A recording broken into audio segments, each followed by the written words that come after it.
more and more over here. I would now request Professor S.P. Upadhyay sir from School of Social Sciences to kindly deliver his keynote.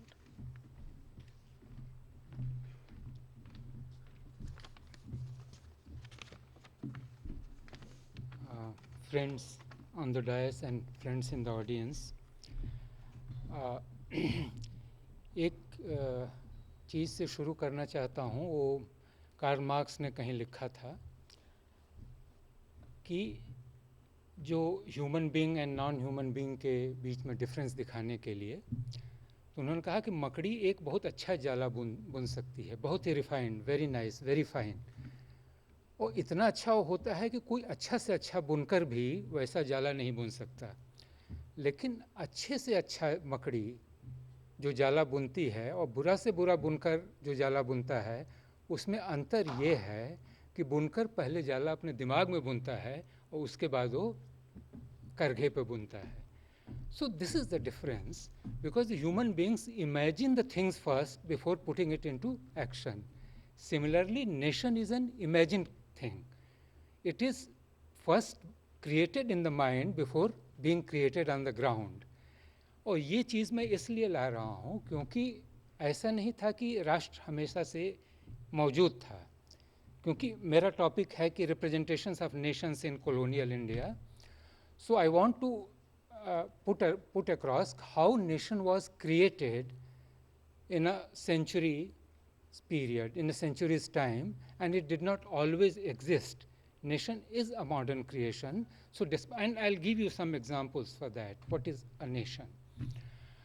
For example, Professor Kapil Kumar gave the example of Sannyasi rebellion and all that in the morning.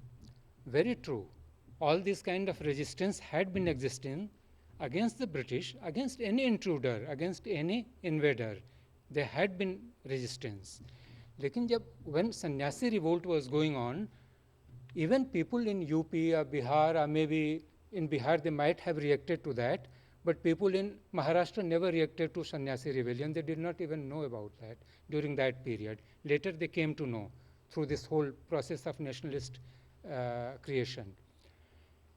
But when Khudiram Bose was hanged, Lokmanya Tilak had his photo in his house, and he wrote an article on that, and on that basis he was imprisoned for 6 years. So this is nation, this is nationalism. Similarly, when the Gorkha soldiers refused to fire on the Pathans in northwest western provinces, frontier provinces, that was nationalism, because they realized that these people are also Indians. In 18th century, there was no such conception of being an Indian. There might have been some idea, some cultural unity. Nevertheless, the people, at least a large number of people, have to realize, have to find this thing that they need not have come across to each other, they need not know anybody. If a person in Tamil Nadu reacts for a happening in Bihar, that is nationalism, because then he is supporting someone whom he or she has never seen in his life, in his or her life. That is nationalism. That kind of thing existed in 1942, and that's why by 1940s we can say that nationalism, nation had been formed in the mind of the Indians, mind of the people, before being actually realized in 1947. Whether it was a transfer of power or whether it was an independence, that's a different debate. But by then, whether it was independence or not, nation had already been formed through nationalism and in the mind of the people. And that's why the British had no option but to leave it to the Indians to manage themselves. So we may call it transfer of, maybe at various levels, many of the structures of colonialism continued. So on that point we can critique it. Nevertheless, so far as the creation of a nation is concerned, this was not in doubt that throughout India, at least in a certain portion, certain number of people, in the minds of certain number of people, elite, middle classes, and also some lower middle classes, even masses, nationalism was a living reality. Nation was a living reality, whether it was there on paper or not. By 1940s, so in 1942, if you realize, there were no high leadership of the Congress to lead the revolt. Congress leadership, all of the high Congress leadership, at the upper level. It was all imprisoned. It was the people who led the revolt themselves, because by then people could fight for the nation without being led by anybody. They did not need a leader. So this is called nation. How this nation was being formed over the years, over the century, a century more or less. This is my topic, and particularly how I'll try to trace this thing in history. इतिहास लेखन में खास तौर से और literature में कुछ हद तक किस ढंग से एक राष्ट्र का निर्माण हो रहा था, and what were its basic constituents, what were the problems with that, and what were the positives with that. So anti-imperialism, of course, was one of the main planks for this creation of nation. Anti-imperialism, that British were exploiting the Indians. The idea of India was there to some extent since very long. Nevertheless, the idea of India in the minds of a large number of people was not there. This is what nationalism did. So nation was formed later, and nationalism comes earlier. So it's the nationalism which forms the nation. It's the idea which forms the nation. So that is what is important to understand. So what are the basic constituent of this idea? One was, of course, anti-imperialism. Secondly, the second process which occurred, which now we take for granted, but it was not so much for granted in the 18th century. If in the 18th century you asked if anybody asked any Bengali, if you read the Bengali histories, Marathas were not such a respected or loved community. They were considered as invaders who had invaded Bengal and despoiled it. So this was the kind of history which Bengalis would tell in 18th century. But by the late 19th century, the whole image changes. The Marathas became the national heroes. So this, what I call the nationalizing the regions. So this was one process through which, this was one of the ingredients of making of the nation, in which various regions were nationalized. They became part of, the regional history became part of the national history. Regional history was not different. It was not part apart. It was part of the whole, and that whole was the nation. So these regional histories became part of the national histories, even if specific details were given, but they were always taken as a kind of national history. Marathas, Rajputs, Sikhs, of course, they were the main constituents of this whole nationalization. But other regions also, if there was a history of Bengal, now the history of Bengal was written differently. History of Tamil Nadu was written differently. It was written, history of Cholas, Pandyas, all these regional forces, regional kings were written differently now, because they became part of the national history. Earlier they were part of the regional history before 18th century. By the later 19th century, they were part of the national history. They were no longer the regional history. So it was kind of nationalizing the region. Now, there were various ways. For example, the first Indian historian, who is called the first Indian historian, Rajendra Lal Mitra, first Indian historians in English, modern Indian historian in that sense. Otherwise, Indian history had been written since very long. So he, apart from writing other histories, he also wrote history of Mewar and life of Shivaji. I mean, a Bengali historian had no business writing that, but he wrote and eulogistically wrote by praising them. Similarly, a person, many of you may be knowing, he coined the word Upanyas for novel, Bhudev Mukhopadhyay. He wrote a history, Swapna Labdh Bharat Varsher Itihas, history of India as revealed in dream, in which it was a counterfactual history, probably the first counterfactual history in India, and probably is a counterfactual history is a history in which you imagine, for example, if Napoleon had not lost the battle at Waterloo, what would have happened? Suppose Hitler had won the Second World War, what would have happened? This is called counterfactual history. In India, the important thing was, if the British had not won in India, if they had not become the paramount power in India, what would have happened? So it was that kind of history. And he starts with the Third Battle of Panipat, which was waged in 1761, in which he imagines that if Maratha had won the battle instead of Ahmad Shah Abdali. Now, we all know कि after the third battle of Panipat, North India, because Marathas lost and Abdali withdrew, he did not remain in India. So this whole North India, this whole field was left open for the English to come, because the Marathas were for some time, for a few decades at least, were not a force to reckon with, at least in North India. So it was easier for the English to move in this gap, and they came and hegemonized various regions. Bihar, Bengal obviously they had earlier done, but UP, Awadh, even Delhi, they have come up to Delhi. So all these regions they were hegemonizing because of the withdrawal of the Marathas. So what would have happened if that had not happened? So this is that kind of history in which Marathas were made a national heroes rather than just letting them be a kind of regional heroes. So this was what is the process of nationalizing the regions. So regional histories were nationalized. Second process was incorporating Indic religions within Hinduism and then nationalizing Hinduism. This is a complex process. As the earlier was also a complex process, this is a more complex process. Incorporating the Indic religions within Hinduism was a process which had already been taking place for quite some time and was more or less accomplished to a great extent by the late 19th century. Buddhism, Jainism, many other such religions were made to appear as part of Hinduism rather than being different religions.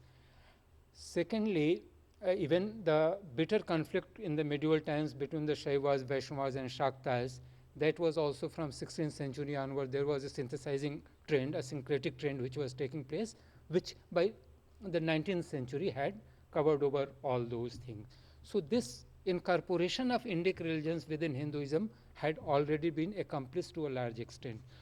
What was remaining, because Hinduism now as a larger body of religion, even if it was not a national religion in the sense that it was not everywhere, people could not identify as such, nevertheless it was there. So what was left for the nationalists to do is to nationalize Hinduism for three things. Why was this nationalization of Hinduism important? For the nationalists, it was important because otherwise religion can create a kind of conflict with the nation state. So a major religion can always create a problem for the nation state, like it did in many other countries. In many communist countries, religion was always in conflict with the nation state. And even in Hitler's Germany, because Hitler completely suppressed the religion, Christianity, so it was always in conflict with Hitler, so on and so forth. This could happen anywhere. Religion can come, religion as an organized body of, which has an organized body of follower, can go against the nation state. So nationalizing the Hindu religion made this thing difficult. Secondly, so a potential source of conflict between the religion and the state was done away with. Secondly, by nationalizing the Hindu religion, you get the resources of the religions to nationalist ends. You can use the resources of the religion for nationalism. So that thing was done. But there was always this hidden risk, and that became apparent later, that if you nationalize a religion, if you nationalize Hinduism, there was always a later possibility of Hinduizing the nation. So that risk was there, and that risk is still there, and which we may be facing doing what. But this is what the process was done, that a major religion was Hinduized, nationalized, so that there was no conflict between the religion and the nation. The third thing which was done was, now here pushing the idea of nation to ancient period and making the whole period modern. This was again a very complex process, in the sense that the British always said that India could never be a nation because it has so many communities, so many religions, so many castes, so on and so forth. It's so much divisive society that it cannot be a nation. So the Indian nationalist historians and the Indian nationalists in general said that India had always been a nation. right from the ancient period, India had been a nation. So now you put the things to the ancient period, but the problem was that nation is a modern concept, and the nationalists were very much modernist. They were not ancient or anachronistic in that sense. They could not follow those values. So what they did was to superimpose modern values on that ancient period. So now the ancient India had everything which the modern period has. What things it had, national, which was given in history, which was written by many people. K.P. Jaiswal was the most iconic history. Then many others, Radha Kumud Mukherjee, etc., R.C. Majumdar, and so on and so forth. What they said that in ancient India, we had all those institutions which now the British, even the most advanced European society could boast of. Like there was a parliament then. The king was a constitutional king. There was a rule of law. There was entire thing was organized along modern lines. The king was very welfare oriented. He paid attention to the welfare of the people. So all those things which were modern were put on the ancient period. So although nation was pushed to the ancient period, the whole idea of ancient period was modernized. It was not an ancient period, it was a modern ancient period. So that was another strategy which the nationalists adopted.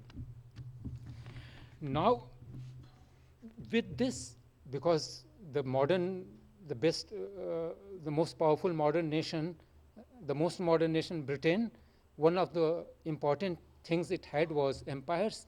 So, of course, ancient India should also have an empire. So, the British, the nationalist historians followed that thing and said that the ancient Indians also had their empires all over the world, in Central Asia, in Southeast Asia, in East Asia, everywhere they had empires. The difference was, they said, theirs was a non-violent empire. It was a cultural empire. It was not a political. It was not an empire created by force. It was an empire created by cultural persuasion, not by force. So that was another idea. Now, what was happening? And that was the flip side of it. What was happening in this whole process, that they by the early 20th century, it was increasingly becoming clear that one major religious group was being either excluded or involuntarily, inadvertently being left out of this whole process of nation making. So obviously there was a problem. Not only that, because this whole idea of Aryan and Hindu and all that, it becomes a kind of, it can repel a certain section of society, which was a pretty large section, and this thing was slowly becoming clear also. Now, the problem was that in this whole history making, it was not only the historians, if we go by the religious affiliation, it was not only the Hindu historians who were doing so. The problem was that even the Muslim historians who were equally nationalist so far as India was concerned, nevertheless they were also following a kind of idea of nation which was a nation based on two nations. Because with the development of pan-Islamism in the later 19th century, we find that during the late 19th century there was always a feeling of being foreigner to India, particularly in the minds of the elite educated Muslims. So one example I'll give, Hadi's Musaddas. Hadi's Musaddas was an extremely popular poem in late 19th century. In this he says, he always throughout puts across this idea of Muslim being foreigners. And some of the lines I'll quote. He says, and that is a problem which came. It was called Shikwai Hind. He is making this complaint to the god, Hali. So Halis is saying, farewell Hindustan, land of eternal spring, for long have we as foreign guests stayed here and enjoyed your hospitality. So he was conceiving of Muslims as foreigners without looking at the situation at the ground, because in the minds of the elite Muslims, this idea had elite educated Muslims. And this was not always the case. I'll come to that a minute later. This idea was slowly coming that they have come from abroad and India had been a foreign land to them. Similarly, in another poem, he appealed to the prophet to heed the sad plight of his followers who had once emerged from their home in so much glory but were now in a miserable condition in a strange land. So, India had become a strange land for them. Now, this was obviously a very minority kind of opinion because, and in this, both the elite Muslim and the Hindu historians forgot about the whole synthesis done in the 16th century by Akbar. Ideological synthesis, I am not saying of territorial synthesis, because territorial conquest had been made earlier also by Alauddin Khalji and others, but which could not endure because there was no ideological synthesis. What Akbar did was a kind of ideological synthesis in which all the communities had equal stake in the empire.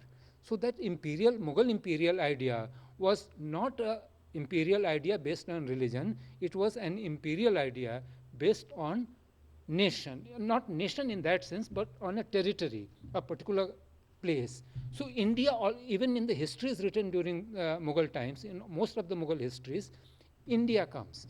In Abul Fazl's history, he does not trace Akbar's descent through, which was earlier the case, through Prophet and Arab kings and all that. He traces Akbar's descent through Adam. So that was a different kind of descent which he traces. And throughout, as in one, Professor Khan had also pointed out, that Akbar's armies were not armies of Islam, they were armies of emperor. So they were considered as army, they were written that they were army of emperor, not army of Islam, because earlier it were mostly armies of Islam. So that ideological synthesis which was started, begun in the 16th century, that was somehow not paid attention in the by the late 19th century historians. And that was a major lapse which was realized later on both by the Hindu and Muslim historians, nationalist historians I am saying, not communalists, nationalist historians of either kind. It was realized later, but by then it had become a little late. Nevertheless, in the 20s and 30s, we find different kind of histories being written by all kinds of historians, particularly under influence of the much maligned Nehru now. Nehru was a great influence in many cases in this sense also, that he had influenced a number of people to write different kind of history. So we had this whole Allahabad group of historian Tara Chand, Ishwari Prasad, S.A. Khan and others, who had started seeing the problem with that kind of sectarian history. And they wanted to create a syncretic history which may have been equally imaginary. Nevertheless, it was to the need of the Indian nation, which the kind of Indian nation they were wishing to create, a kind of secular syncretic nation they were trying to create. Of course, they also left many facts, did not pay attention to many other details. It was an imaginary history. All the nation-making histories are equally imaginary to some extent, other greater extent.